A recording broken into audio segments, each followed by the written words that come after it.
Hello guys, hope you're doing good. So in today's video, we're gonna look at this knife I got from with Armour called the Mercenary TN. So when you buy the knife, it comes in this very nice cardboard box.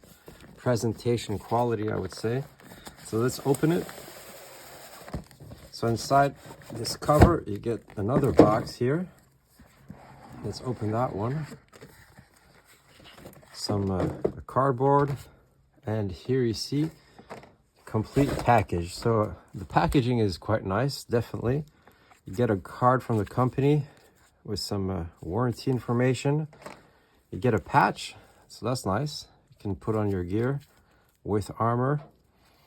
You also get this little pocket here. What's in there?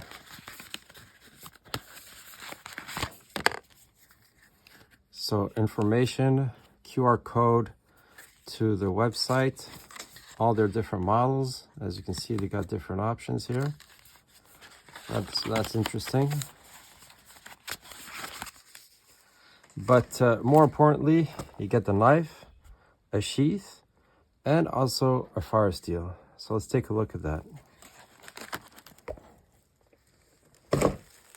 So the sheath is made out of Kydex, tan Kydex, looks pretty nice. There's an adapter made out of Kydex, and this leather, I'm not sure if it's synthetic leather belt loop, looks pretty nice. You have this knob here to adjust the tension of your sheath, and you have a Kydex sheath for the fire steel. So let's try to put it in there.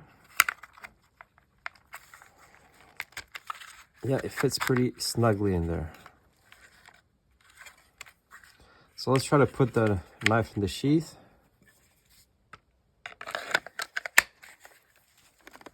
Even without the maximum setting, that's pretty good retention. And like that, you're not going to take it out. If you move it down, easy. All right, so let's focus on that knife.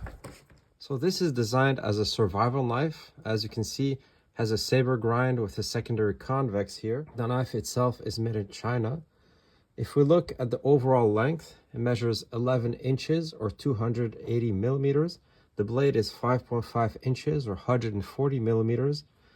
The blade is quite thick at 0.22, nearly a quarter-inch thickness or 5.5 millimeters. It's a pretty hefty blade, coming in at 392 grams or 14 ounces.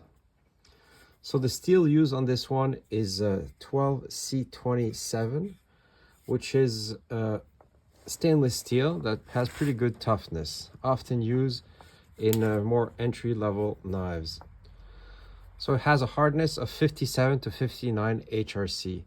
The finish on that blade, you can see here, is a stone wash finish. Looks pretty good. All right, so let's look at the handle. It's made out of micarta with a G10 spacers here. You can already see that the tang of the knife is a bit proud of the handle, but it's rounded, so I don't think it's going to be a problem. If you look at these fasteners here, they're hollow tube fasteners, so you could actually put some paracord through there if you want to lash your knife. And there's a hole in the back for paracord lanyard. There's some jimping here for, I guess, added traction, but it doesn't feel too bad in the hand. So the blade itself has some jimping in the back and in the front here. It has a cutout section for the ferro rod. We're going to try that. The blade also has this fuller here that looks pretty good. So the knife has a pretty low saber grind, pretty thick convex. We're going to try that. It does also have the sharpening shoal here to help with sharpening your knife. Overall, it does feel pretty good in the hand, but you do feel these hollow tube fasteners because they're a bit proud of the handle. So I'm wondering how that would affect the grip during a prolonged use. All right, so let's see how good it is at cutting tasks. Here we have a piece of paracord. Pretty sharp for sure. Let's double it up. No problem. All right, so let's see how it does at finer tasks like feather sticking. Pretty good.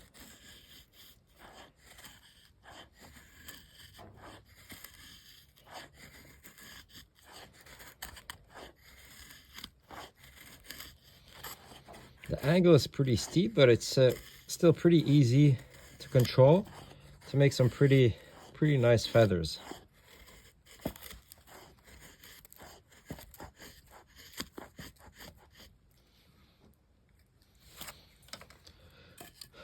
All right, so let's move on, see how it does at preparing notches.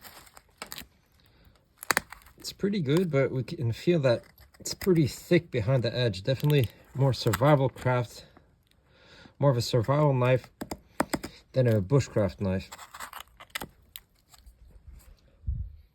All right, so since the knife has some heft to it, let's try some light chopping here. It's pretty good at that.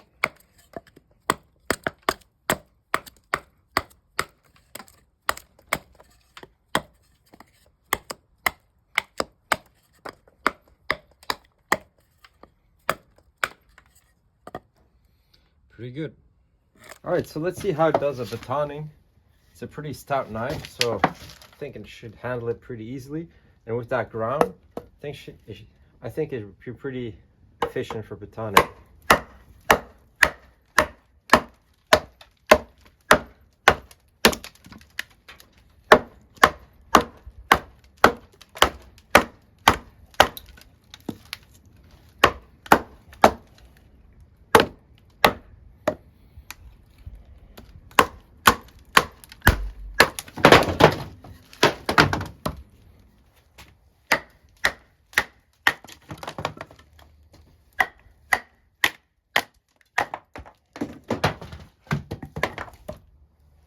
All right, so let's see how good that knife is at striking the ferro rod.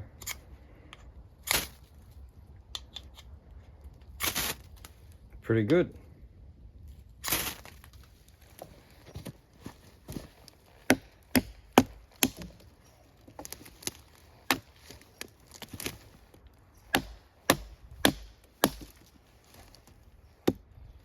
The tip on that knife looks pretty robust. Let's test that out.